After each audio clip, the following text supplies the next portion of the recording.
Episode 22। Anika को गिरते देखकर विराज बिना कुछ सोचे समझे अपने चेयर को पीछे धक्का देते हुए अनिका की तरफ भागा और उसके कमर में हाथ डालकर उसे नीचे गिरने से बचा लिया डाउट। लेकिन तब तक अनिका के हाथ से दोनों आइसक्रीम का बाउल छूटकर नीचे गिर टुकड़ों में बिखर चुका था। अनिका को गिरता देखकर अभय भी उसकी तरफ भाग गए। कुछ देर के लिए ऐसा लगा जैसे सब कुछ थम गया हो। कैंटीन सब खड़े होकर मुंह खोले विराज और अनिका को देखने लगे। अनिका को किसी की बाहों में देखना उनके लिए सातवें अजूबे की तरह था, क्योंकि सब उसके स्वभाव से परिचित थे। डाउट विराज की जिंदगी में अनिका कोई पहली लड़की नहीं थी जिसे वो इतने करीब से देख रहा था, लेकिन पता नहीं अनिका की आंखों में ऐसा क्या था जो विराज को उसके आंखों से नजर हटाने नहीं दे रहा था। जहां अचानक से ये सब होने से अनिका अंदर से डिस्टर्ब हो गई थी, वही विराज को अपने इतने करीब देखकर उसकी धड़कनें बढ़ गई। आज तक कभी किसी की इतनी हिम्मत नहीं हुई थी कि कोई उसके करीब भी आ पाए, लेकिन विराज जो उसे पूरे कैंटीन के सामने उसके कमर में हाथ डाले खड़ा उसे ही देखे जा रहा था, सच में यह पल उसके लिए बहुत अजीब था। अनिका अपने भावहीन नजरों से विराज को देखने लगी। उसे समझ में नहीं आ रहा था कि कैसे रिएक्ट कर, क्योंकि ना तो उसे विराज का पास होना बुरा लग रहा था और ना ही अच्छा, और इस मिले जुले भाव पर कैसे रिएक्ट किया जाए ये तो उसे भी पता नहीं था। आज से पहले कभी किसी के लिए उसे ऐसा कुछ एहसास ही नहीं हुआ था। अनिका और विराज को एक साथ देखकर दिव्य मुस्कुरा पड़ा। वहीं विवान आंख फाड़े कभी अनिका को तो कभी विराज को हैरानी से देख रहा था। तब ही अभय भागता हुआ अनिका के पास आया और उसे विराज की बाहों से अपनी तरफ खींचकर उसके कंधे पर हाथ रखते हुए परेशान होते हुए पूछा, आर यू ऑलराइट? तुम्हें चोट तो नहीं लगी ना? अनिका तुरंत अभय का हाथ अपने कंधे से हटाकर अपना ड्रेस ठीक करते हुए बोली, हम आई एम फाइन। अभय का इस तरह अनिका के लिए फिक्र करना विराज को बिल्कुल पसंद नहीं आया। डाउट वो कुछ सोच ही रहा था कि तभी एक क्लीनिंग मेंबर सफाई का सामान लिए वहां आई और साफ करने लगी। अनिका सबको इग्नोर करते हुए उस लेडी के साथ टूटे बाउल के टुकड़ों को उठाने लगी। वो लेडी अनिका को मना करते हुए बोली, आपको चुप जाएगा, मैं कर लूंगी। अनिका कांच उठाकर डस्टबिन में रखते हुए बोली, ये सारा मेस मेरे कारण ही हुआ है। डाउट मुझे देख कर चलाना चाहिए था, इसलिए इसकी सफाई भी मुझे ही करनी चाहिए। अनिका का ये रूप विराज के साथ सभी के लिए बिल्कुल नया था। जहां सबको लगता था वह कमंडी और एरोगेंट है, वहीं अभी उसे इतने विनर होकर सुटपर के साथ मिलकर सफाई करते देखकर सब सरप्राइज्ड हो गए। विराज कंफ्यूज था कि ये अनिका का कैसा रूप है जिसके घमंड को वो तोड़ना चाहता था, तो इतने आराम से कैंटीन की सफाई कर रही थी, वो भी बिना किसी गलती की। अनिका का ये हिडन पार्ट विराज को चौंका गया था। अनिका को सफाई करते देखकर अभय जो अभी भी उसके पास खड़ा था, वो अनिका की तरफ झुकते हुए बोला, मेरी हेल्प चाहिए? नहीं। अनिका बिना उसकी तरफ देखे बस एक शब्द में इनकार कर सफाई में जुट गई। ओके। अभय वही खड़े अपने हाथों को बांधे उसे देखकर कुछ सोचते हुए मन ही मन मुस्कुरा पड़ा। अनिका जैसे ही अपना काम खत्म करके एंड वॉश करके आई, अभय मुस्कुराते हुए बोला, आइसक्रीम। अनिका हल्के से अपनी गर्दन हिलाते हुए वापस टेबल पर जाकर बैठ गई। विराज को मूर्ति की तरह खड़ा होकर अनिका को घूरता हुआ देखना अब संजना के लिए बर्दाश्त से बाहर हो गया था। कहा वो अनिका को सबके सामने एम्ब्रेस करना चाहती थी, लेकिन हुआ उसका उल्टा।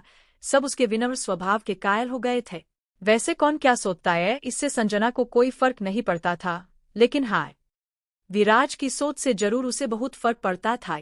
तभी संजना अपने खींच को अपने अंदर दबाते हुए विराज के हाथ को पकड़ते हुए बोली, विराज लंच कर। वो इतना ही बोली थी कि विराज गुस्से से उसे घूरते हुए बोला, ये सब क्या था? संजना हकलाते हुए बोली, क्या क्या था? विराज गुस्से से संजना को देखते हुए बोला, तुमने कुछ देर पहले जो भी किया वो बिल्कुल ठीक नहीं था। तुम्हें क्या लगता है मुझे नहीं पता कि तुमने क्या किया? संजना अपने चेहरे पर मासूमियत लाते हुए नासमय बनते हुए बोली, तुम क्या बोल रहे हो विराज? मुझे सच में कुछ समझ में नहीं आ रहा। स्टॉप बीइंग इनोसेंट संजना, तुम्हें भी अच्छे से पता है तुमने क्या किया है। ये करते हुए विराज गुस्से से कैंटीन से बाहर चला गया। उसके जाते ही दिव्य संजना की तरफ देखते हुए नाराजगी से बोला, मुझे तुमसे इसकी उम्मीद बिल्कुल नहीं थी संजू। संजना रुआसी होते हुए बोली, दिव्य तुम भी। दिव्य बिना कोई जवाब दिए विराज के पीछे चला गया। संजना बड़े उम्मीद से विवान की तरफ देख। विवान भी अपने चेयर से उठते हुए बोला, इस बार मैं भी विराज के साथ हूँ। संजना अपने गुस्से को जब्त किए अकेले ही वहां बैठी रही, सब उसका साथ छोड़कर जा चुके थे। अनिका का तमाशा बनाते बनाते वो खुद का ही मजाक बना बैठी थी। जितनी नफरत उसके मन में अनिका के लिए था, उतनी ही नफरत उसके मन में उसके लिए और बढ़ गया। आज बास्केटबॉल कोर्ट में विराज काफी आक्रामक था। वो जिस तरफ खेल रहा था दिव्य उससे काफी परेशान हो उठाए था। विराज स्टॉप इट यार, खुद को हर्ट कर ही रहे हो, दूसरे को भी कर रहे हो। ऐसा लग रहा था विराज को कुछ सुनाई ही नहीं पड़ रहा हो। दिव्य थककर विराज के सामने खड़ा होते हुए बोला, तुझे कुछ सुनाई दे रहा है या भी नहीं? विराज बॉल को बास्केट में डालते हुए बोला, दिव्य हट जा सामने से। दिव्य गुस्से से बॉल को पकड़ते हुए बोला, बिल्कुल नहीं, आखिर किस बात का गुस्सा है तुम्हें? और कहीं तुम भूल वो नहीं रहे हो ना, कल हमारा फाइनल मैच है, यदि हम हार गए तो स्टेट मैच नहीं खेल पाएंगे और इतने दिनों की हमारी टीम की मेहनत बेकार हो जाएगी। विवान भी दिव्य का साथ देते हुए बोला, और जरा सोच यदि वो अभय जीत गया तो? अभय का नाम सुनते ही विराज की बौंहें सिकुड़ गईं। मैं ऐसा होने नहीं दूंगा। तो फिर शांत मन से खेलो ना। अच्छा एक काम करते हैं, बाकियों को प्रैक्टिस करने देते हैं, हम कुछ देर ब्रेक ले लेते हैं, वैसे भी हमारी काफी प्रैक्टिस हो ही गई है। दोनों के इंसिस्ट करने पर विराज को उनकी बातें सुननी ही पड़ी। विराज अपने टीम मेट को प्रैक्टिस करने के लिए बोलकर दिव्य और विवान के साथ चेंजिंग रूम में आ गया। विवान पानी पीकर बोतल विराज की तरफ बयाते हुए बोला, आज तू जिस तरह अनिका को देख रहा था ना, ऐसा लग रहा था कि तुम्हें वो काफी अच्छी लगने लगी है। विराज का हाथ बोतल पर कस गया, उसे अनिका का अपने करीब होना याद आने लगा। वो बिना कोई जवाब दिए बोतल को अपने मुंह से लगाए पानी पीने लगा। दिव्य उसके बगल में बैठते हुए बोला, हम दोस्त हैं तुम्हारे, तुझे यहाँ लाने का मकसद यही था कि तू अपनी मन की बात हमसे शेयर कर पा और फिर अपना पूरा ध्यान कल के मैच पर लगा सक, क्योंकि यदि हम जीत गए तो हम स्टेट लेवल पर खेलेंगे। वैसे तेरी अनिका भी वहां होगी, वो भी वहां जा रही है बैडमिंटन खेलने के लिए। विराज हैरानी से दिव्य को देखते हुए बोला, तुम मुझे ये सब क्यों बता रहे हो? उसके जाने ना जाने से मुझे क्या? दिव्य विराज की आंखों में देखते हुए बोला, क्या सच में फर्क नहीं पड़ता? विराज अपनी नजरें चुराते हुए बोला, मुझे क्यों फर्क पड़ने लगा? ओके फिर ठीक है, कल का मैच हम हार ही जाते हैं। अच्छा ही है, अभय को अनिका के और करीब आने का चांस मिलेगा। फिर दिव्य विवान की तरफ अपना एक आंख ब्लिंक करते हुए बोला, वैसे विवान, तुमने कुछ नोटिस किया क्या? अनिका और अभय साथ में कितने क्यूट लग रहे थे। और देखो ना, दोनों का नाम भी कितना मैच करता है। विवान भी दिव्य की बात पर नमक मिर्च लगाते हुए बोला, हाँ यार मैंने भी नोटिस किया। वैसे भी अनिका किसी से बात तक नहीं करती, यहाँ तक कि हमारे हीरो को भी भाव नहीं देती, लेकिन वही अभय के साथ आइसक्रीम खा रही थी। लगता है जल्द ही हमें एक न्यू लव स्टोरी कैंपस में दिखने वाली है। विवान हंस पर। विराज गुस्से से उहा और दोनों को धक्का देते हुए बाहर निकल गए। वो वैसे ही गुस्से से बाहर निकल कर जा ही रहा था कि उसकी नजर बैडमिंटन खेलती हुई अनिका पर पड़ी। विराज के कदम वही ठहर गए। वो अनिका को खेलते हुए देखने लगा। व्हाइट शॉर्ट स्कर्ट और व्हाइट टी शर्ट में वो और भी प्यारी लग रही थी। जब खेलते हुए उसके पोनी हिल रही थी तो ऐसा लग रहा था जैसे कोई छोटी प्यारी सी चिड़िया चहक रही हो। उसके खेलने के स्किल को देखकर विराज समझ चुका था कि आखिर क्यों वो चैंपियन है। डाउट अनिका खेलने में व्यस्त थी, लेकिन जैसे ही उसे अपने पीठ पर कुछ होने का एहसास हुआ तो वो चौंक कर पीछे पली। अपने सामने विराज को खड़ा देखकर उसके चेहरे का भी रंग बदल गया। विराज अभी भी दीवार से लगकर अनिका को देखते हुए कहीं खोया हुआ था। कुछ सेकंड के लिए अनिका की भी नजरें उस पर ठहर गई, लेकिन तभी किसी की आने की आहट पर वो घबराकर अपना बैग उठाए लॉकर रूम की तरफ बढ़ गई। दिव्य विराज को बैडमिंटन कोर्ट की तरफ एकटक देखते देखकर उसके पीठ पर मुक्का जमाते हुए बोला, नहीं है, वो चली गई। दिव्य की आवाज पर विराज चौक उठाए सामने देखा तो ग्राउंड खाली था, मतलब अनिका जा चुकी थी।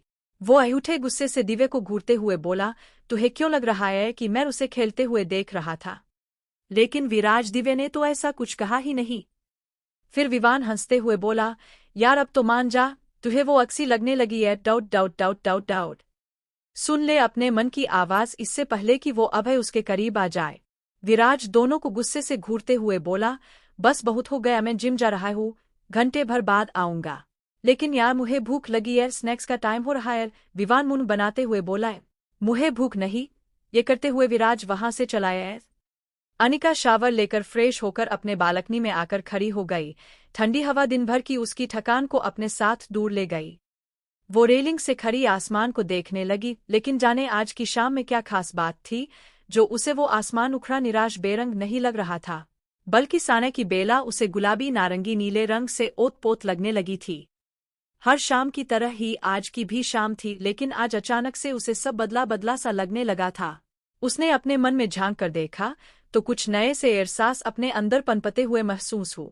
वो डर कर अपने सीने पर हाथ रखकर कसकर अपनी आंखें मूंद ली, क्योंकि उन एहसासों की कोई जगह नहीं थी उसकी जिंदगी में। कुछ एहसास ऐसे भी होते हैं जो मन में दब कर रह जाए, वही ठीक होता है। उसका मन बेचैन हो उठा, लेकिन तभी कहीं दूर से गिटार की मधुर धुन उसके कानों में पड़ और उसका बेचैन मन धीरे धीरे शांत होने लगा। वो धीरे से अपनी आंखों को खोलते हुए धुन की दिशा को ढूंढने लगी। कुछ ही देर में उसे वो जगह नजर आ गया जहां से गिटार की आवाज आ रही थी। वो मंत्रमुग्ध होकर गौर से खिड़की को देखने लगी।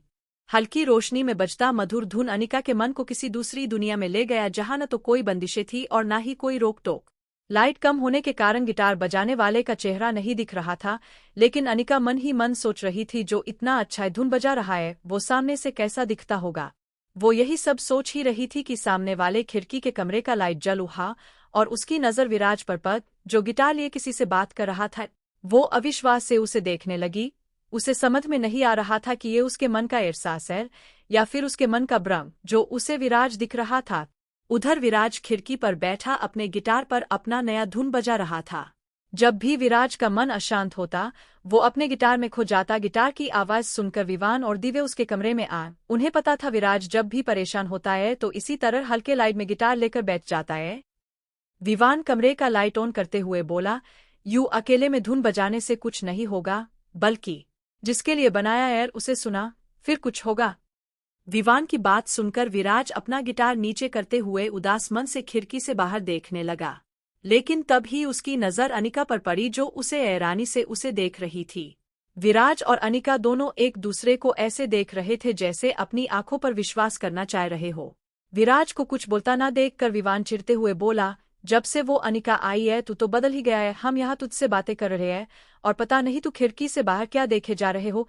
ऐसा लग रहा है सामने अनिका खड़ी है, जिससे तेरी नजर हटने का नाम ही नहीं ले रहा। विवान की बात पर हैरान होते हुए विराज उन दोनों की तरफ पलटे हुए बोले, क्या कहा तुमने? और विराज, अब ये मत कहना अनिका को देख रहे थे, तुम ना सच में पागल हो गए हो। आजकल हर तरफ तुम्हें अनिका ही दिखती है, लेकिन तुम उसे पसंद करने लगे हो, ये मानने को तैयार नहीं। विवान बिस्तर पर लेटते हुए खींचते हुए बोला।